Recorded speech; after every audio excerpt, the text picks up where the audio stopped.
आज के मुख्य समाचार। ग्रीन सीन शिमला के तहत विशेष पौधारोपण कार्यक्रम आयोजित। मंत्री के काफिले पर हमले का मामला गंभीर। सावन के तीसरे सोमवार पर श्रद्धालुओं की उमड़ी भीड़।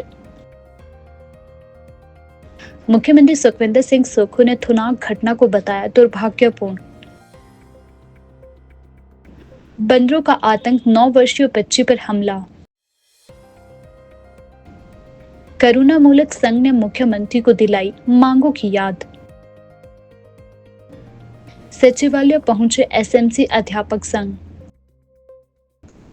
सेब के पेड़ काटने पर सुप्रीम कोर्ट की रोक। 28 से 30 जुलाई तक बारिश की गतिविधि बढ़ने की संभावना। हिमाचल कैबिनेट की बैठक में आपदा राहत पैकेज पर बड़े फैसले। अब समाचार विस्तार से।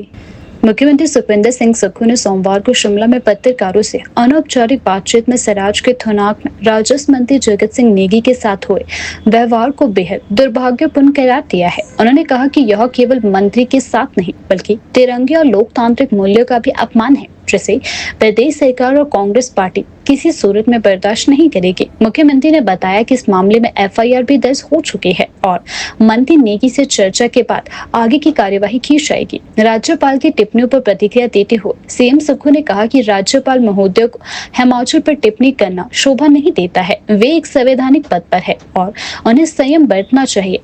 उन्होंने बताया कि राज्यपाल की नशे से जुड़ी टिप्पणियों पर उनसे मुलाकात कर स्थिति स्पष्ट की जाएगी। मुख्यमंत्री ने कहा कि प्रदेश में नशाखोरी के खिलाफ सरकार ने सख्त कदम उठाए हैं। सीएम सुखविंदर सिंह सुक्खू ने बताया कि प्रदेश में लगातार 4 दिन कैबिनेट बैठकें ली जाएगी। इन बैठकों के दौरान आत्मनिर्भर हिमाचल के निर्माण और आपदा राहत पैकेज पर विस्तृत चर्चा होगी।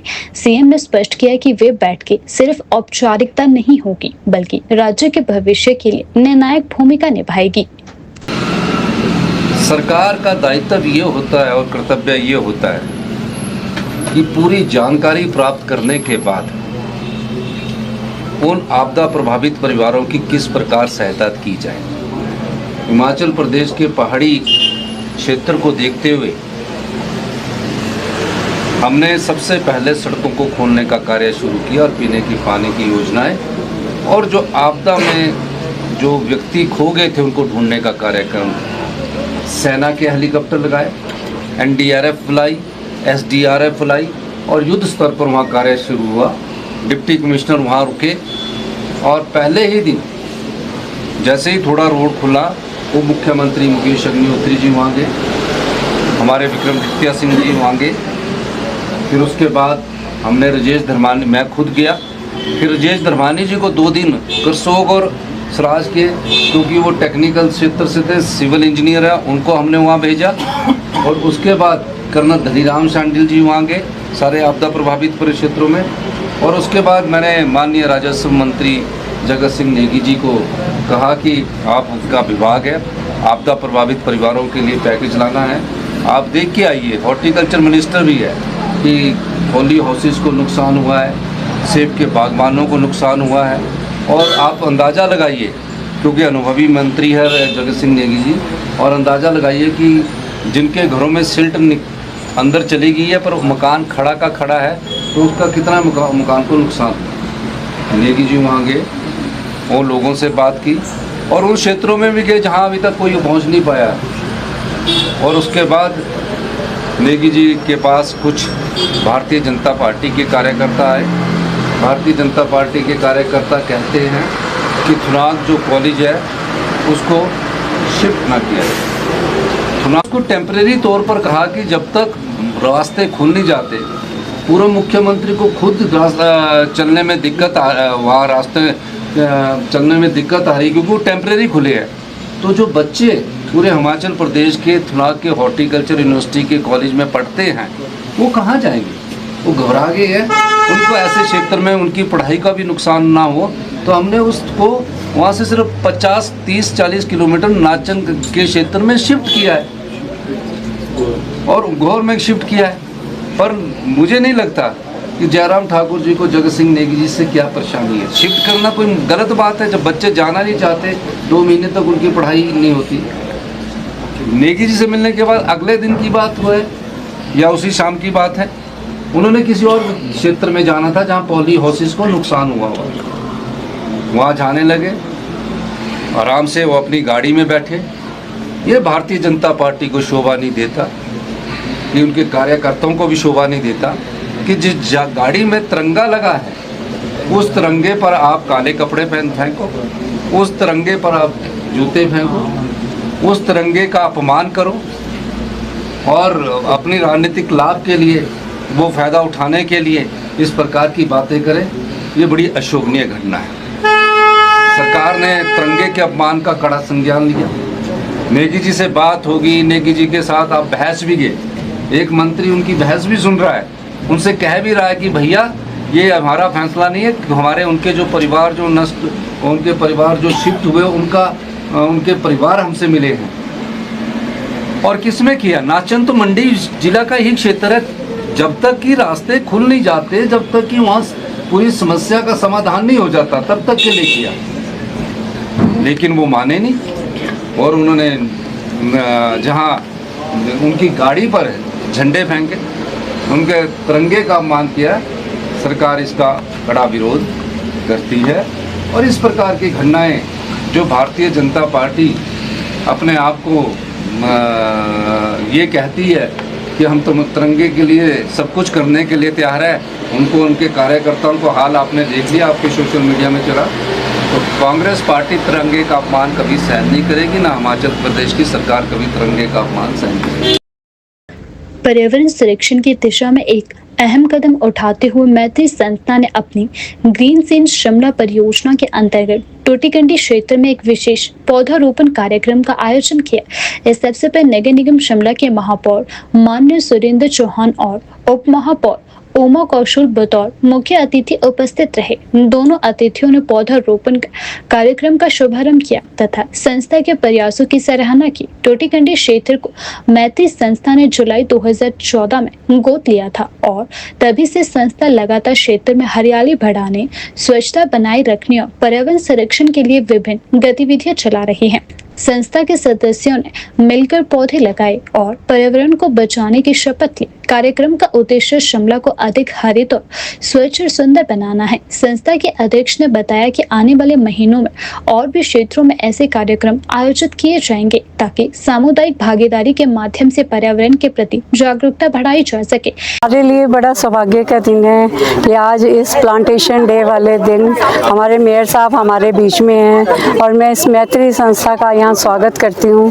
अपने वार्ड की जनता की तरफ से इन सब का बड़ा धन्यवाद भी करती हूँ कि जिन्होंने हमारे इस एरिया को अडॉप्ट किया है और हर साल जो है वो यहाँ आके यहाँ पौधे लगाते हैं और इतनी मेहनत करते हैं। इसके लिए ये सभी जो मैत्री संस्था के सदस्य हैं, मैं उन सभी को बधाई देती हूँ और आगे भी इसी तरह का आयोजन होता रहे, इसके लिए मैं मंगल कामना करती हूँ। और जिस तरह के कार्य ये करते हैं, सामाजिक कार्य करते हैं, उनमें ये बहुत ही अच्छा इन्होंने अपना दिखाया है, अपना एक कार्य जो ये सब लोग मिल के कर रहे हैं लोगों की भलाई के लिए। और जो जैसा कि कोविड में किया इन्होंने, वो बड़ा सराहनीय है। और जो आजकल ये कैंसर हॉस्पिटल में जो कार्य कर रही हैं, उसके लिए भी मैं इनको बहुत आभार प्रकट करती हूँ, क्योंकि इस तरह के पेशेंट्स के साथ डील करना बहुत ही अच्छी बात है, क्योंकि ये बहुत ज़रूरतमंद होते हैं।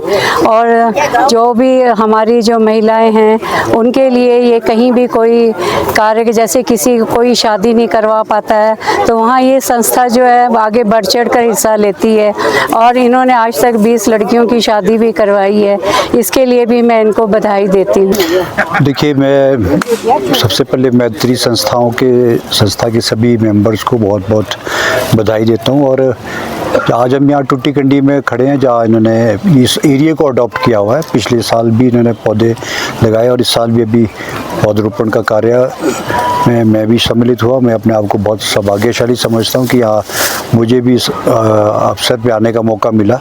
और मैत्री संस्था न केवल ट्री प्लांटेशन और इसके अलावा भी बहुत अच्छे सामाजिक कार्य बहुत करते हैं, जो इन्होंने अपने संबोधन में भी मुझे कहा और समय समय पर मैं इनके कार्य भी देखता रहता हूँ और समाज को और सोसाइटी को बनाने में, निर्माण करने में इनका भी बहुत महत्वपूर्ण रोल रहता है और एक बहुत अच्छा कार्य ये भी कर रहे हैं। आज यहाँ से टूटीकंडी में पौधरोपण किया गया, इस एरिया को अडॉप्ट किया गया और मैंने इनसे भी कहा है कि ज़्यादा से ज़्यादा जब इस एरिया को अडॉप्ट करेंगे तो इसका फॉरेस्ट को देख रेख भी होगी और उसका सक्सेस रेट भी बढ़ेगा।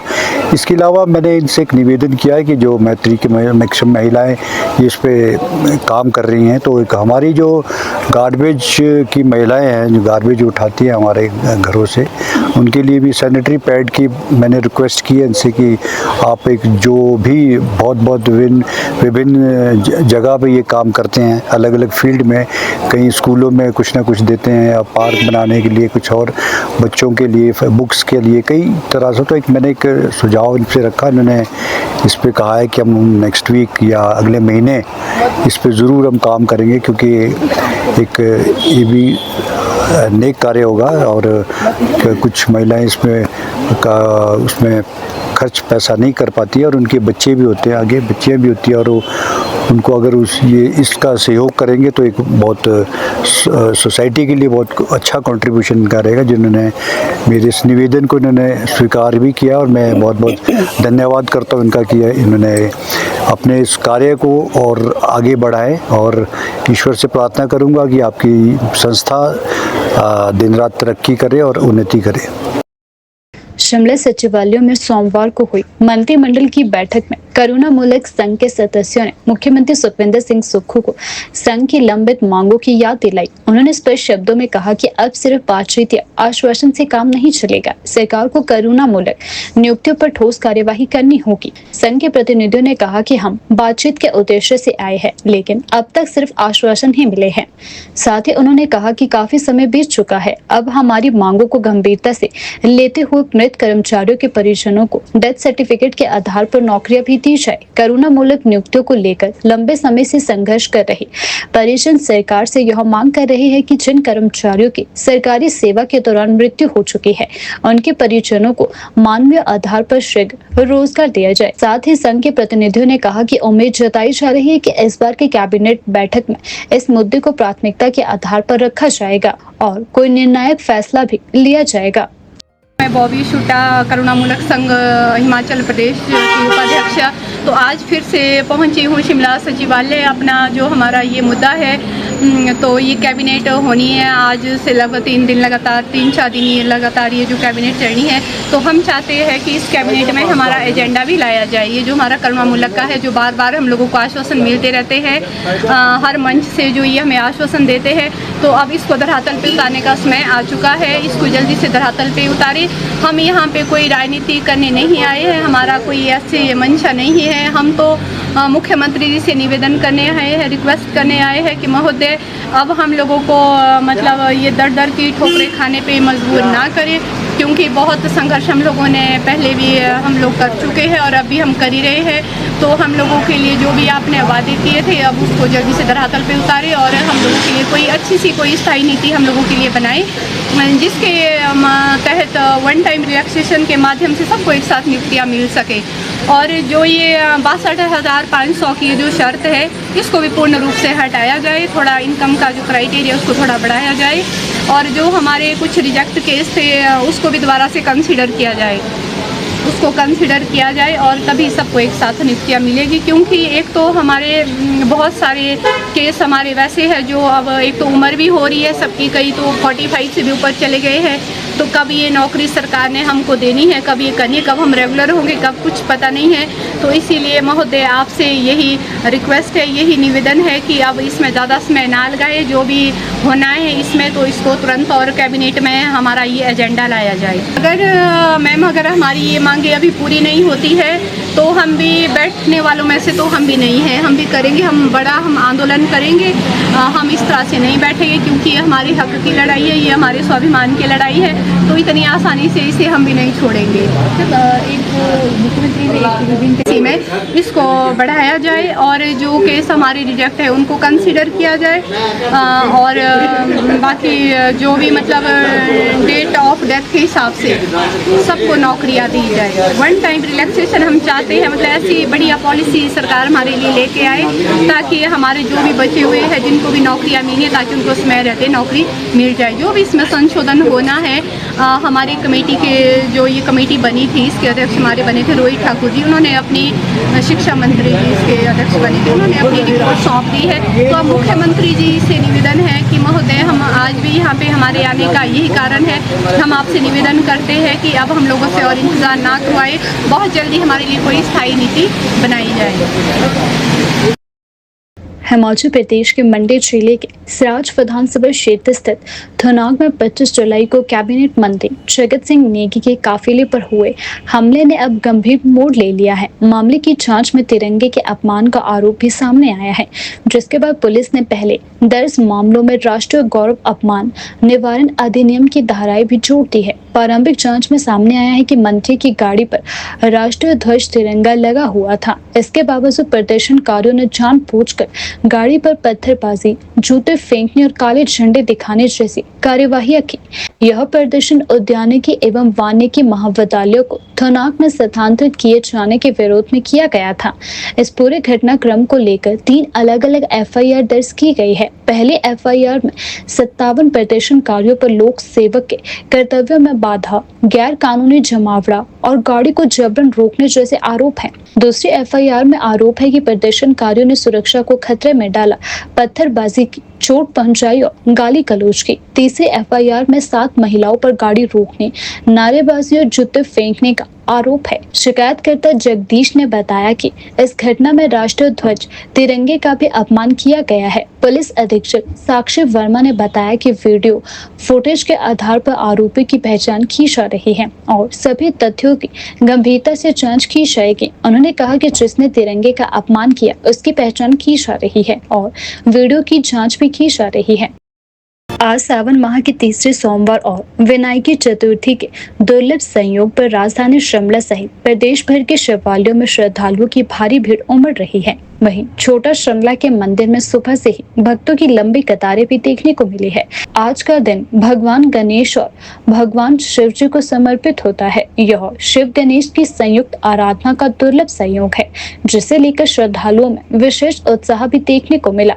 वहीं मंदिरों में शिवलिंग पर जल, दूध और बेलपत्र व भस्म चढ़ाकर पूजा अर्चना भी की गई। मंदिर परिसर में गणेश पूजा और शिव चालीसा पाठ भी आयोजित किया गया। श्रद्धालुओं ने भगवान शिव व गणेश से परिवार की सुख समृद्धि, स्वास्थ्य और बाधा निवारण की कामना की है। स्थानीय श्रद्धालुओं ने बताया कि आज का दिन काफी शुभ है। शिव व गणेश दोनों की पूजा का दुर्लभ संयोग देखने को मिल रहा है, जिससे मनोकामनाओं की पूर्ति की आशा है। वहीं मंदिर के पुजारी ने कहा कि ऐसे संयोग वर्षों में एक बार आते हैं जब भक्तगण दोनों देवताओं की कृपा एक साथ प्राप्त कर सकते हैं। आज का दिन श्रद्धा और आस्था से की गई पूजा न केवल आध्यात्मिक रूप से बल देती है, बल्कि जीवन के हर क्षेत्र में शुभता का मार्ग भी खोलती है। ओम नमः शिवाय।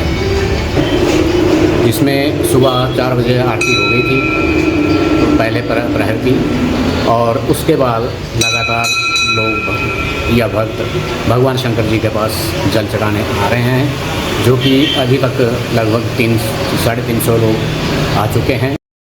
हमीरपुर जिले के उपमंडल नदौन के अंतर्गत धनेटा क्षेत्र और आसपास के गांवों में बंदरों का आतंक लगातार बढ़ता जा रहा है। ताजा घटना में धनेटा गांव में एक 9 वर्षीय बच्ची दिव्यांका पर बंदरों के झुंड ने हमला कर दिया। बच्ची घर के आंगन में खेल रही थी, तभी अचानक आक्रामक बंदरों के झुंड ने उस पर धावा बोल दिया। हमले में दिव्यांका को पेट और टांगों में गंभीर चोटें आई है। परिजन तुरंत उसे लेकर धनेटा अस्पताल पहुंचे, जहां उसका प्राथमिक उपचार किया गया और एंटी रैपिस टीका भी लगाया गया। दिव्यांका की मां मनीषा ने बताया कि बंदर बेहद आक्रामक थे। यदि परिवार के सदस्य समय पर बाहर आकर बच्चे को ना बचाते तो घटना और भी गंभीर हो सकती थी। उन्होंने बताया कि क्षेत्र में बंदरों की संख्या दिन प्रतिदिन बढ़ती जा रही है और अब वे घर के भीतर घुसकर हमला भी करने लगे हैं।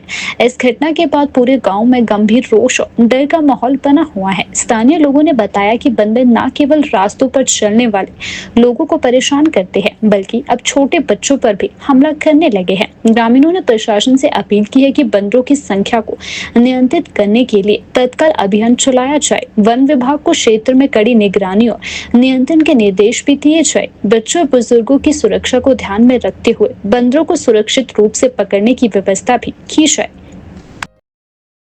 हिमाचल प्रदेश के शिमला में हुई आज मंत्रिमंडल की अहम बैठक के मौके पर एसएमसी अध्यापक संघ ने सचिवालय पहुंचकर अपनी लंबे समय से लंबित मांगों को एक बार फिर सरकार के सामने रखा है। संघ के अध्यक्ष सुनील शर्मा के नेतृत्व में प्रतिनिधि मंडल ने शिक्षा मंत्री और उद्योग मंत्री से मुलाकात की। सुनील शर्मा ने बताया कि 2.5 साल से एलडीआर मुद्दे को लेकर केवल चर्चा चलने की बात कही जा रही है, लेकिन आज तक कोई ठोस निर्णय नहीं लिया गया। यह सिर्फ आश्वासन पर आश्वासन देने जैसा है। सरकार की ओर से अभी तक एसएमसी अध्यापक संघ की दिशा में एक भी ठोस कदम नहीं उठाया गया। उन्होंने कहा कि एसएमसी अध्यापक 13 वर्षों से लगातार सेवाएं दे रही है, लेकिन अब तक उन्हें ना तो स्थायित्व मिला है और ना ही सम्मानजनक समाधान। उन्होंने बताया कि हम अपने आप को ठगा हुआ महसूस कर रहे हैं। संघ ने मांग की है कि प्रतिनिधि मंडल इस बैठक में एलडीआर मामले पर निर्णायक फैसला ले और शिक्षकों को नियमित करने की दिशा में ठोस नीति बनाए। अध्यापक संघ का कहना है कि जब तक उन्हें स्थायी नियुक्ति या समान अधिकार नहीं मिलते, वे संघर्ष करते रहेंगे। आज हम काफ़ी लॉन्ग टर्म में जो है माननीय शिक्षा मंत्री से, माननीय श्री उद्योग मंत्री जी से आज हमारे वार्ता हुई, मिलना हुआ।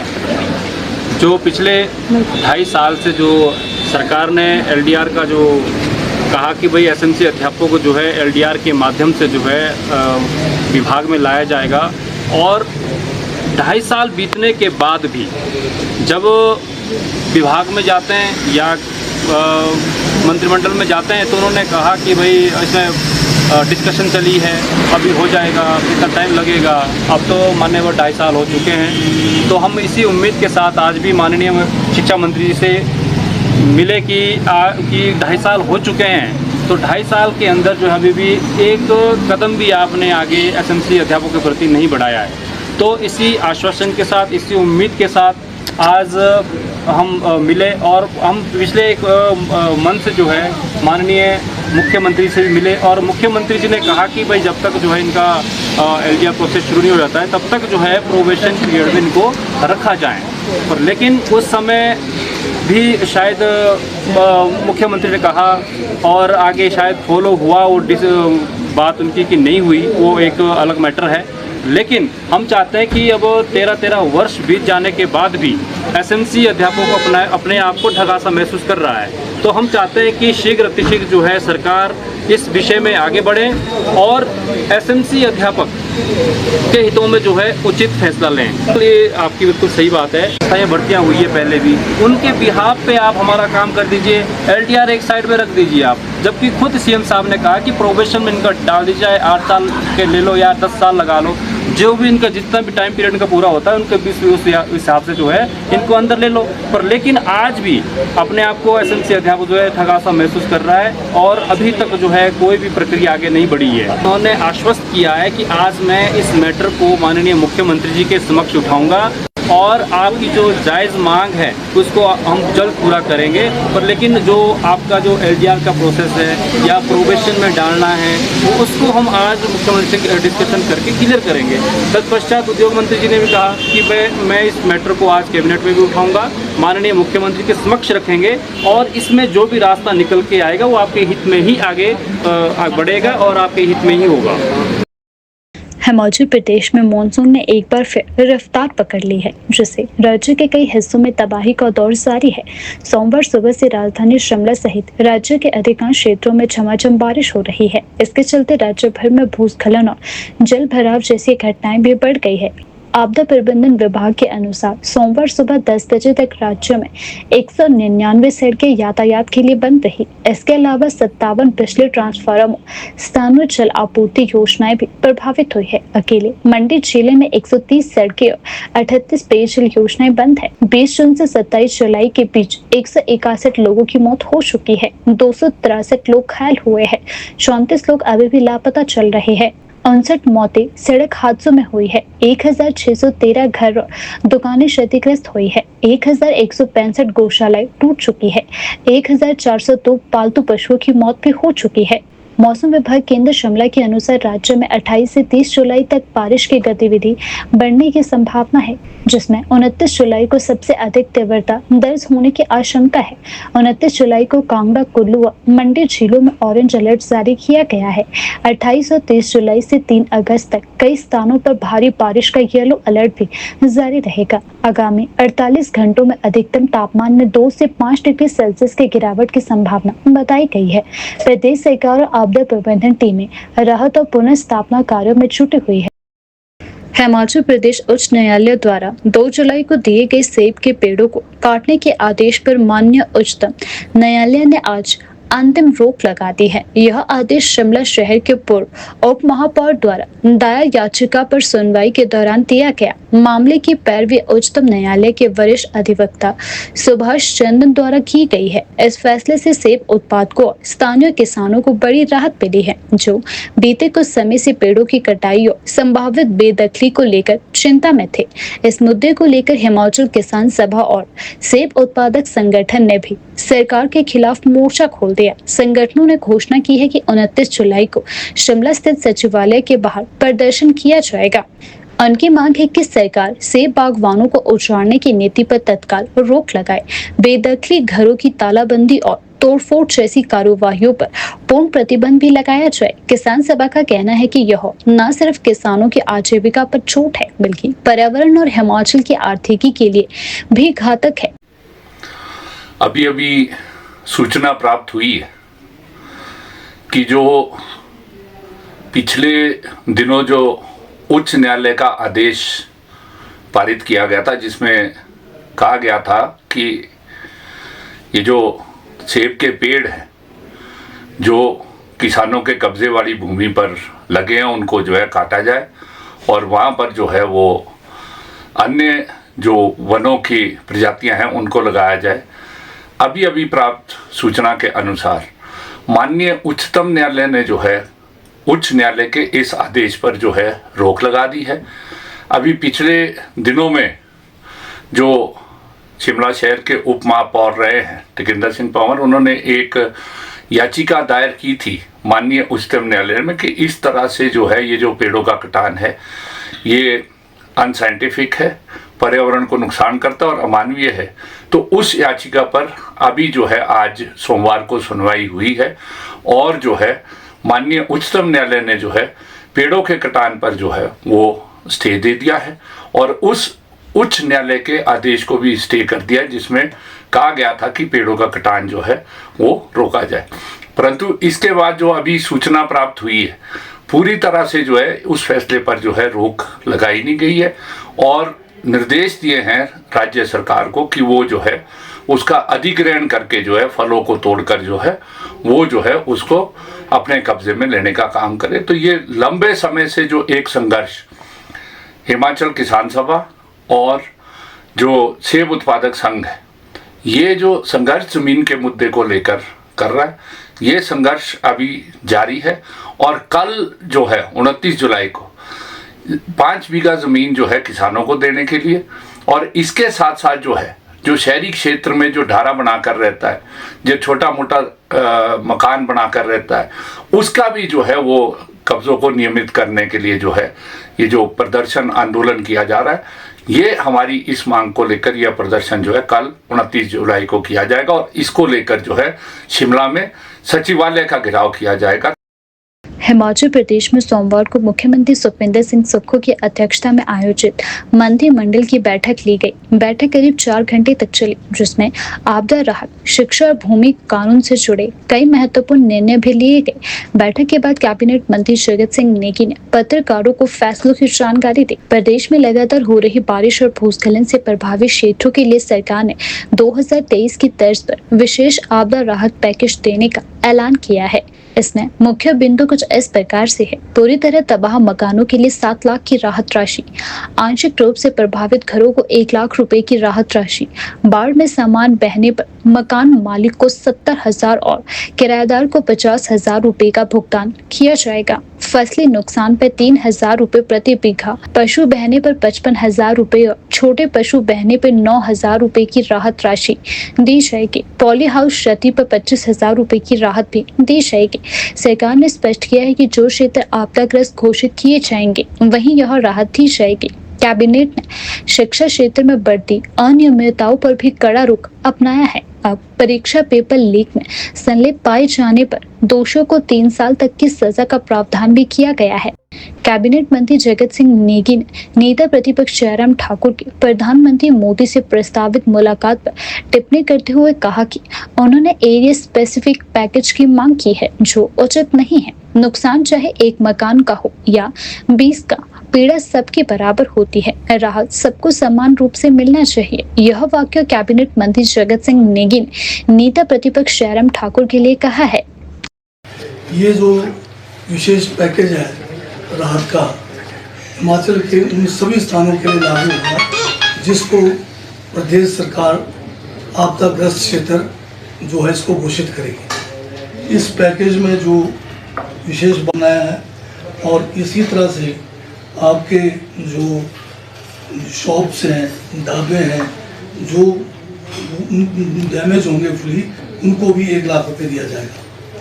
लॉस ऑफ बिलोंगिंग यानी लोगों के जो बाढ़ के कारण मकान के अंदर जो सामान रखा होता है, वो जो नुकसान हो जाता है, उसमें जो मकान के मालिक या कोई किराएदार है उनको भी जो है इसमें राहत प्रदान करने का विशेष पैकेज में प्रावधान किया है। डिसिल्टिंग जो खेतों के अंदर सिल्ट बढ़ जाता है, गाद बढ़ जाता है, चाहे वो बागवानी का हो चाहे वो कृषि का हो, उसका 6,000 रुपये प्रति बीघा जो है एक राहत राशि दी जाएगी।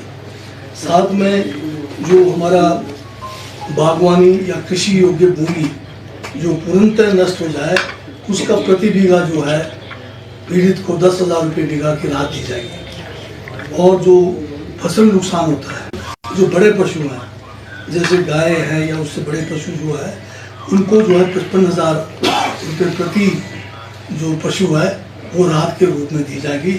इसमें कितने भी पशु हो सकते हैं जो नुकसान हुआ है उन सब के लिए राहत दिया जाएगा। साथ में गौ शेड बनाने के लिए 50,000 रुपये की राशि दी जाएगी। इसी तरह से जो हमारे जो भेड़ बकरियां हैं, छोटे पशु हैं, उनके लिए पिछले बार जो पैकेज था वो प्रति पशु जो है 6,000 रुपये था, जिसको अब बढ़ाकर 9,000 रुपये किया जा रहा है, राहत राशि प्रदान की जाएगी। इसके अलावा इस बार जो है एक जो हमारे पोली हाउसेस लगे हैं उनका भी काफ़ी नुकसान हुआ है। पोली हाउसेस का उसको भी जो है राहत के रूप में 25,000 रुपये जो है पर पोली हाउस भी देने का जो है फैसला माननीय कैबिनेट ने आज किया है।